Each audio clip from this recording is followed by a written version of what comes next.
Dot products are different than simple multiplication and are used to help determine two pieces of information or different types of information. The first one is we can use dot products for vectors to determine the angles between two vectors. So if I have two forces going in different directions in 3D, I can use dot products to determine that angle between those two vectors.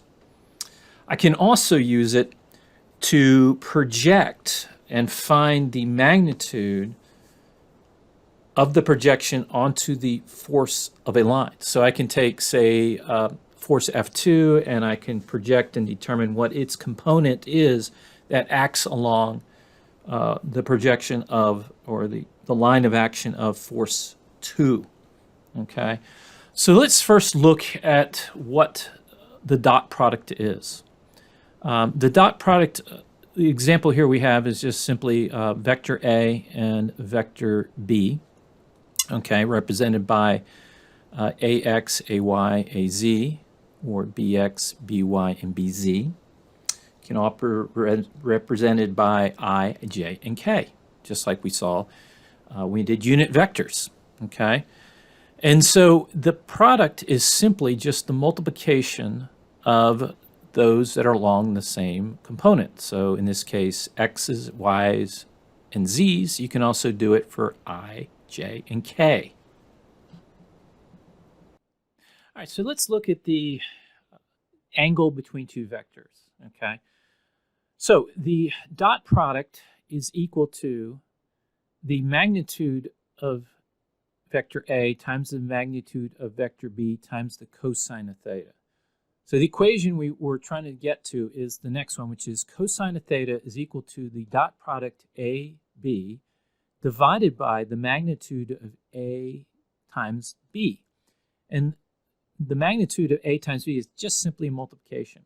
So let's look at the example of the dot product between one that is purely acting in the x-axis and one in the y-axis. So you just got, what is the angle between those two? So these are just unit vectors in I and unit vectors in j, or x and y. So those would form a 90 degrees. So if we look at there, we've got, let's put it in, cosine theta, I dot j, divided by the magnitude of I and j. So multiplying the i's, so in the first vector we have 1, and of course in the if we have a vector purely in the j, we would be 0. So it would be 1 times 0 plus 0 times 1 plus 0 times 0, because we don't have a k component here. The magnitudes are simply 1 because that's the value of these unit vectors. They have a magnitude of 1.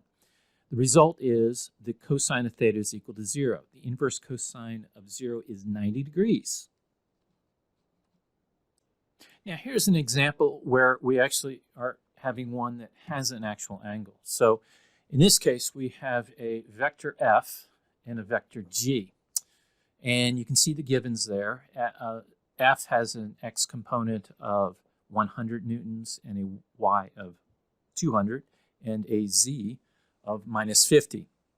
G has a x component of minus 75, a y of 150, and a z of minus 40. Plugging in, doing the dot product of f and g divided by the magnitude of f times the magnitude of g. And to get the magnitude of f and g, we're just using Pythagorean's theorem there. And it boils down and we get a cosine theta equals 0.62. Inverse cosine is 51.7.